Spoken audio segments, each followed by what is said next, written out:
crazy thing is sometimes your fast move, your hands and your reflexes, like your thoughts are so connected to your actions that your hands, like, and your hands become so fast that like, it stops becoming notes and it starts becoming energy you're bursting out. That's the only way I can explain it. It stops becoming, because for me, for years, drums was math. That's why I got good. I'm good at math. It's math. And I was always listening to some other wild stuff, something crazy that my friends would be like, "That sounds horrible." They didn't know I was taking that stuff, and then when I started playing, they were like, "Oh, that sounds nice."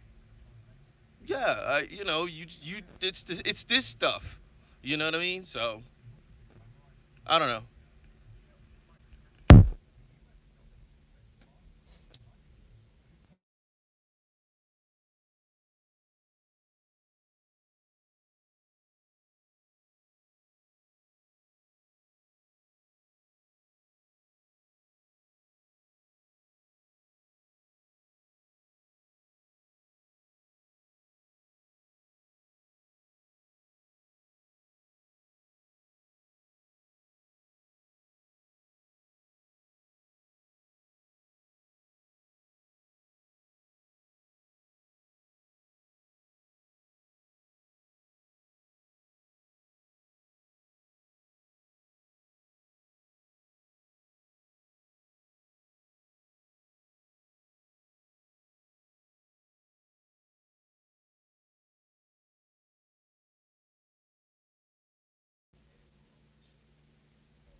If you noticed, I'm playing a lot crisper and energetic, and you know, the reason why is usually I'm playing with heavier sticks. When you see me looking like this, I'm seeing how many grams they weigh. These are prototypes. Um, I only play prototypes actually. I got a company that kind of makes them um, just to play them. Just there. It's a it, you know it's just a local company, but they make great sticks, and they give them to me. So I ain't whatever. But I say all that to say, I my practice regimen is basically I'll play for an extended period of time with, like, currently I'm using 51 gram sticks, 51 ounces. Yeah, 50. I think it's 51 ounces. It's 51 ounces. Um, but I play those, and they're like weights, you know. And then after, I usually do that for like a month and a half. You know, light sticks give you speed and accuracy, but heavy sticks give you power. I don't stick to one kind of stick. I play two kinds. You know, I mean, so far, and because of that, like, Vic Firth wouldn't give me anything like that. I'd have to be like, I mean, I could be. I ain't gonna rule it out. I could be. But you know, as it stands right now, they're not gonna give me sticks that I could kind of mix and match. You know what I mean? And they're not gonna wait. They're not gonna tell, oh yeah, these are the so and so weights. Because they do. It's a giant scale. They weigh them. But I told them, I said, I need some heavy ones and some light ones. So I have the same stick. Some of them are heavier in that the wood is denser. Some of them are lighter. You know, but it's all hickory. And I don't. It's rare. I broke a stick not long ago, and I brought a 50. I broke a 51. It surprised me. I was like, this was like yesterday. I broke it, and I felt like trash. I was like, I'm playing like trash, whatever, and all of a sudden it just you know, it's weird as well. I don't break a lot of sticks. I used to, not anymore.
I haven't even broken a sweat yet. That's what's crazy.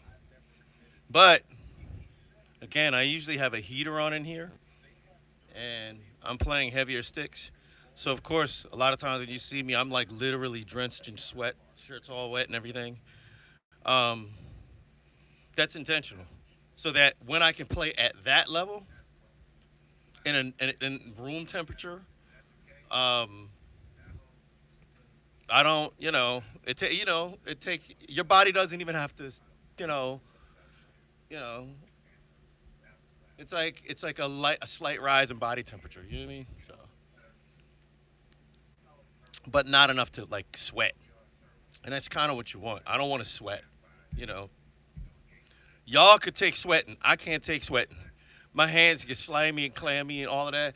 And if you keep playing sticks and you're a sweaty hand dude, he's getting that. That's why I keep like sandpaper and I sand that stuff off. I have to sand like my nasty. I wash my hands, but I sweat a lot. So it is what it is.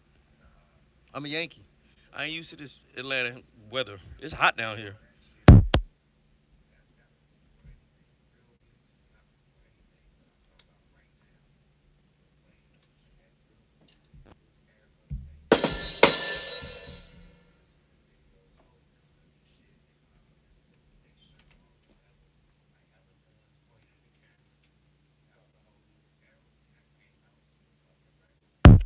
The worship guitarist. What's up? What's going on?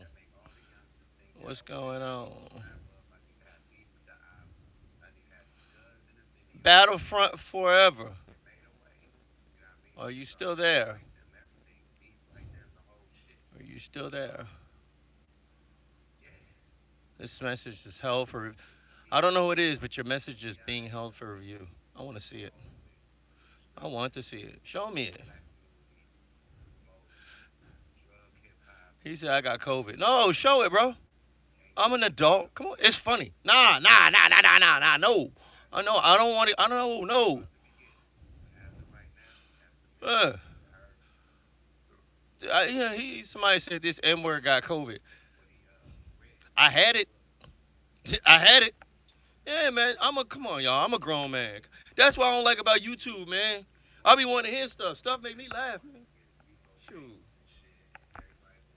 I grew up in a different era. We used to, like me and my friends, white, black, Puerto Rican, whoever, Asian, whoever. We would sit around and come up with the most offensive, racist joke about our own race and crack up. Like, for real. Like, that's how we grew up. We were all broke. We were all poor. What difference did it make? We gonna look, you know what I mean? Like, how you gonna feel? Come on, man. We all was poor. You know, and my mom started working for the airlines, and I was the first one to get out of all of that.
bust a sweat.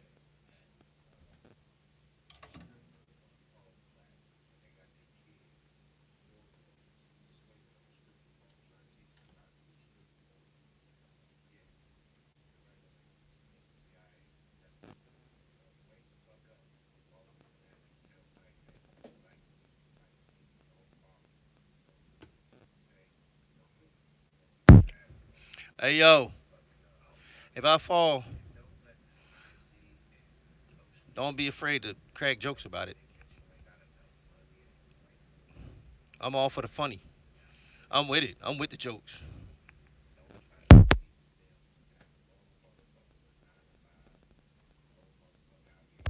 I want to hear some comedians out there for real. I'm telling you, comedy is my first love. I'm telling you, I don't think black or white. I'm like Dave Chappelle. My race is comedy. You know what I mean?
That's a patented.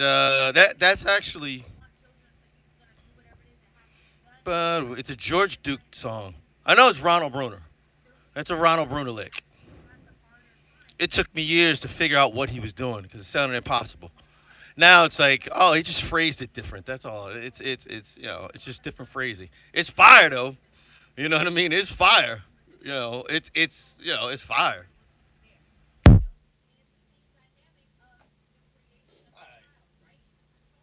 Get out of here, man.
Just starting to feel a little mist. Starting to get a little like misty. I feel pretty good. It took a while for me to build up a sweat. That because this is my workout too. So,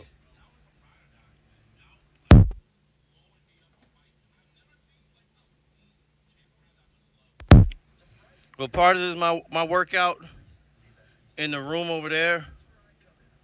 On the other side of this on the other side of this wall, I have a weight room. I got like a lat pull down. I got a heavy bag. I got a speed bag. I got a double end bag. Did I say double end bag? Whatever. Squat rack. Then I have like a little extra rack on the side if you wanna lay down and do like press curls with barbells, or if you and another person are working out, you can kind of switch. But I have a squat rack. I have a bench rack that kind of tilts. I have the leg. I've always called them leg curls. They're really not leg curls. Leg curls are when you lay on your stomach and you actually curl. Cause I can do that. I got my my bench actually has that. So I got the elbow for preacher curls, all that stuff. But you know, to be honest, it all points to like as a drummer, it's a physical. It's very physical. You know what I mean? And you got to take care of yourself. You know.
Asthma.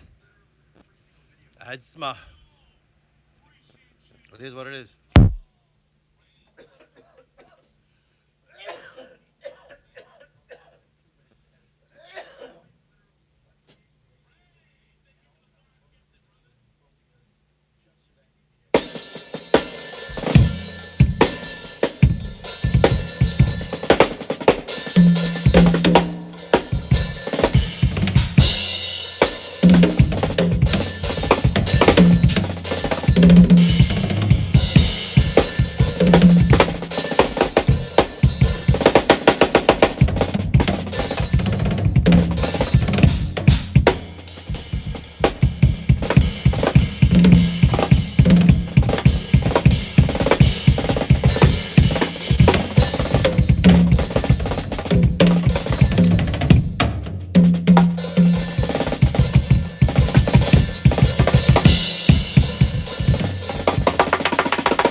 I don't even know how to play random cues.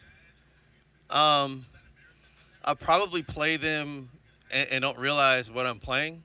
So I don't really I know I just practice doubles, singles, paradiddles,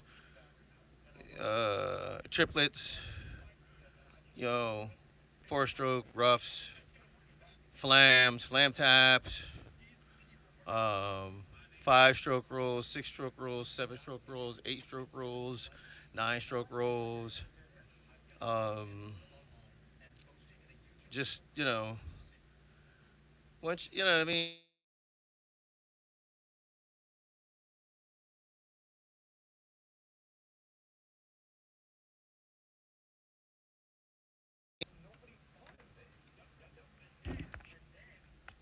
Once you get into random cues, you're yeah, like four stroke rolls. I mean, five stroke rolls, six, seven, eight, nine stroke rolls. Um, uh, you know. But once you get into random cues and double random cues and triple random, I've played them, but I play them just improvising. I don't sit there and like I practice so much other stuff. I play them just as good, and I don't even know it. Like I don't. I mean, I know what they are, but like if once you elevate your all playing, you're going to be playing double and triple random cues, quadruple random cues. You're not even going to know it. Like it's just going to flow. You know what I mean? Like you get to a point where it's kind of like I don't I don't focus necessarily on one thing. You know, I've come up like when I came up, it was you had to be good at everything. Like you had to be clean, you had to be precise, you had to be good at everything. Like straight ahead, rock. You know what I mean? Like I used to be good at Latin, I just haven't been using it. I don't use it as much because I live in Atlanta. Not a lot of places to play Latin music, like live Latin music. Not a lot of places. So, and they had one place. I think it was Havana Club. That place was jumping. You know.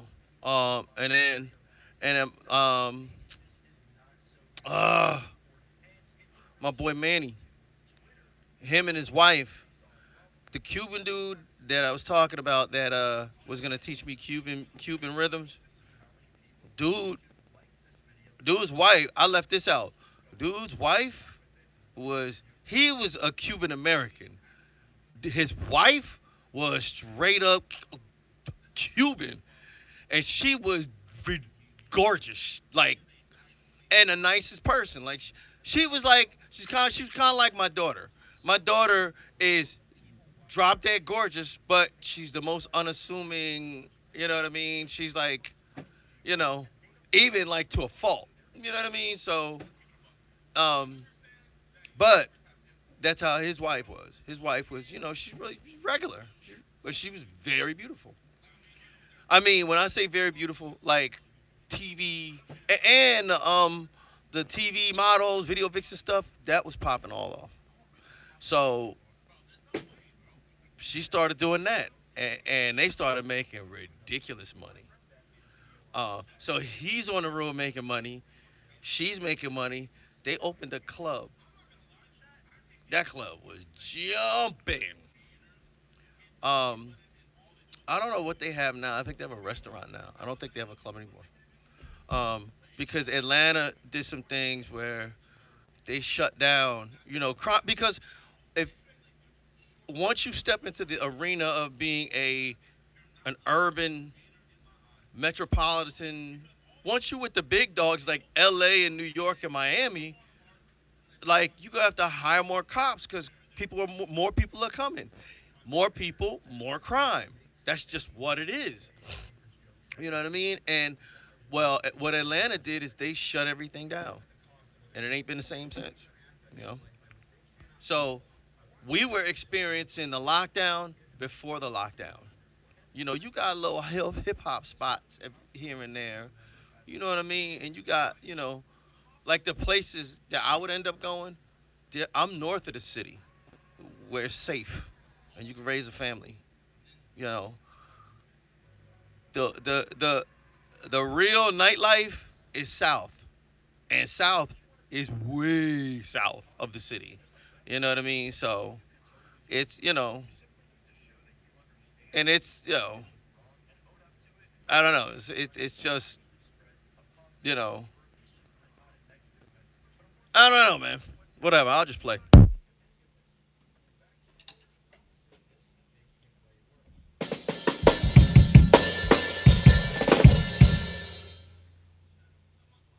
Yo, chat. I'm listening to this dude, Gideon.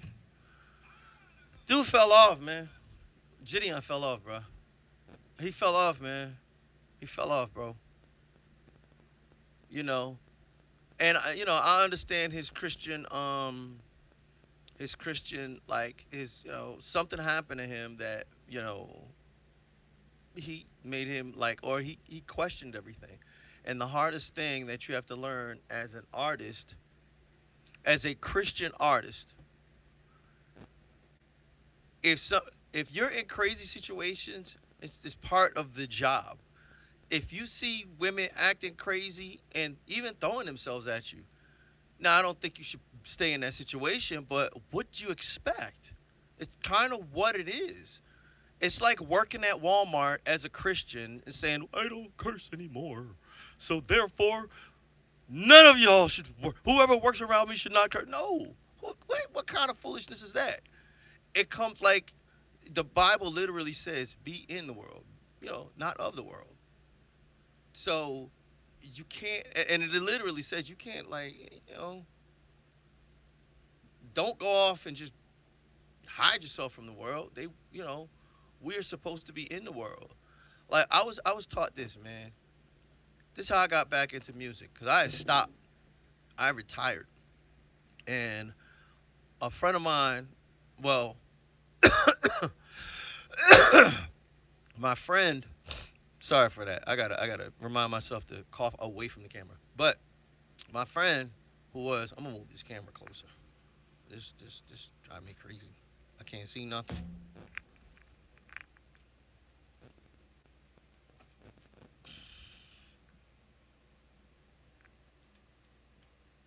That's about it. But my family. Oh, he like knew the life I had lived. So he was like, and he was a preacher. And I mean, he wasn't born a preacher. You know what I mean? He he came from a good family, but he did his dirt. You know, we got to really know each other, and he was like, "Hey man, why aren't you with Deeper Shade of Soul?" I think I told the story. "Why aren't you with Deeper Shade of Soul?" And I was like, "Man, I'm good, bro. I'm good." You know, like I don't, I was like, "Well, I retired," and I said, "Plus, I just kept it real with him. I said, man, I don't like gospel music, bro. Um, and I, I've since now I love gospel music. It's gospel music has actually changed my life. Um, but um, I was coming from straight jazz, bro. I really jazz and rock. That's it. Really, it was rock and jazz. It was longer rock than it was jazz. You know, but he was like, "Yo, man, you don't have to play in church, bro. You don't gotta play gospel music." He said Jesus was among the people. He said, "Man, and I heard it twice, bro. I heard it from another dude I used to work with who used to go to church with me. He was like, "Man, you think people in bars and clubs don't need Jesus? Like, you supposed to be an example. You're supposed to be a shining light. Now, that don't mean you got to walk around and try to convert everybody, but let your deeds be your actions. Let your deeds match your words. You know what I mean? Let your deeds match your words. You know what I mean? Like, let them match your words, man. You know what I mean? And you know what I mean? That kind of changed my perspective. That and again, that Walmart situation. Just that I got from a girl named April. Her name used to be April Woods. Her name is April Maddox. She was singing with George Clinton when she was 19, right on the road, singing backup for George Clinton at 19. And so she was experienced. You know, I was on the road at like 20, like 20. Um, but I was with underground acts. She was with George Clinton, who was popping at the time. No, she wasn't with. She was with Bootsy Collins, and he was popping at the time. She was with Bootsy Collins singing backup.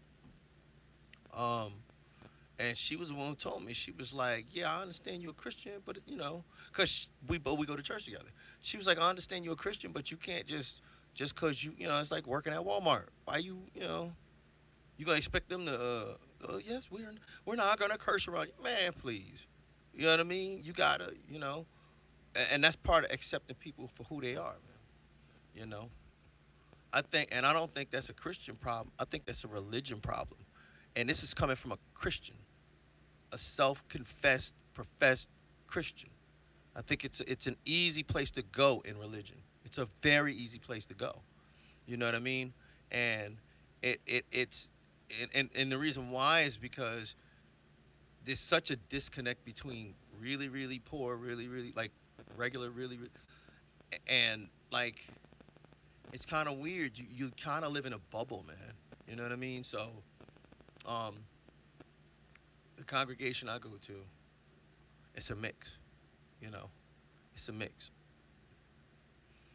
but there's appreciation for each other. We all appreciate each other. So it's real diverse. So I go to a dope church. My church is so dope. We got professional musicians, and they get paid for. They don't get paid. It's free. We're all professional musicians. And we play there for free because we want to go there. You know what I mean? Like and I'm not the only drummer. You know what I mean? I just I just love to play. You know what I mean? So, you know, um, I'm actually, I got a couple friends of mine who, my boy Dan Ankrum. I want him. He's good. He could take my place. You know. So, and there's a couple dudes, younger dudes. I'm kind of bringing up, you know, to take the stage. You know what I mean? So you'll see some. I used to have sheds, man, around the corner. um, like maybe 7 minutes away, is Atlanta Institute of Music, and dudes would come over here and record. They would come over here and shed. I used to have another drum set over there. I'm about to do it again. About to slide this forward and put another drum set over there and move that over there. And I don't know what I'm gonna do with the organ. I'll probably leave it there. You know, I mean, it's really there's definitely enough room to do it. You know, I've done it before. Um, but we just have live jam sessions. You know what I mean? With friends of mine. Um, but dudes that one dude was he was the drummer for a church. Now he's a preacher. The other dude, he plays for oh man, I can't somebody Smith. It's a country act. And I'm gonna post some videos. I'm gonna post some videos of dudes who used to come over here. Another dude, Big George, he was on he went on the gospel circuit. Bunch of dudes, man. Bunch of guitarists, man. I remember Dewberry used to be over here, and Aaron Dewberry. He was kind of like a John Scofield type of guitarist.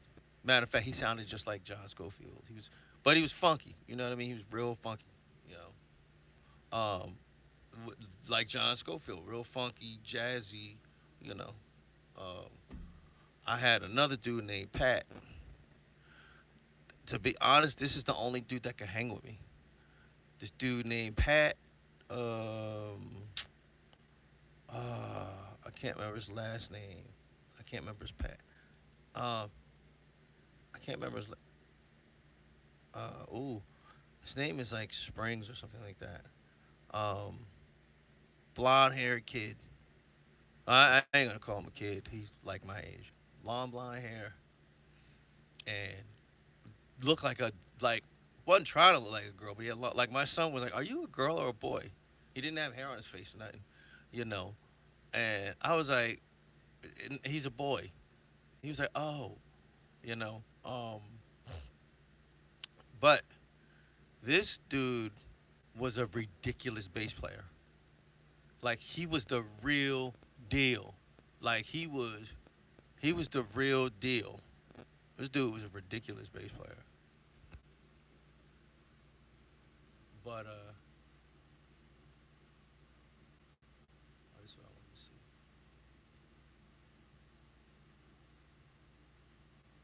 Oh man, you're kidding me.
Thanks. With the ghost news, yeah.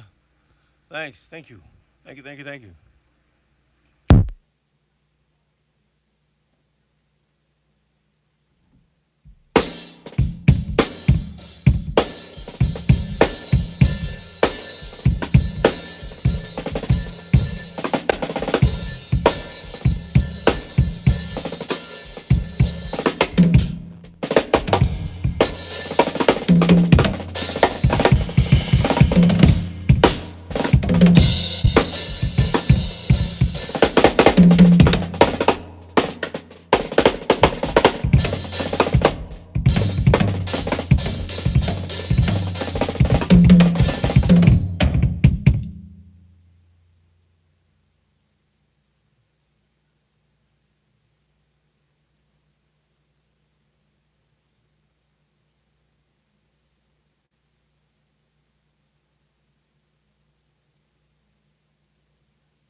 Come in. I'm on stream. All right, come on.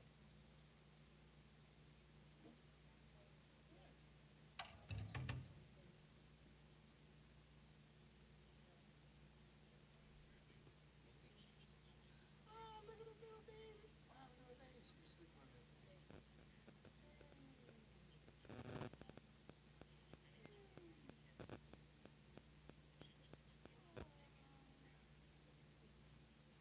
You like babies? You know? Aw. You want to get married and have kids? Oh.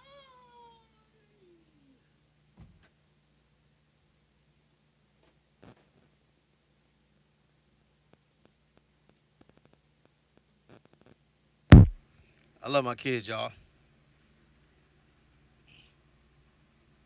They're like the best thing that ever happened to me. Marriage and kids. Um, I'm blessed, man. You know, I'm definitely blessed. We got four of them: two girls, two boys.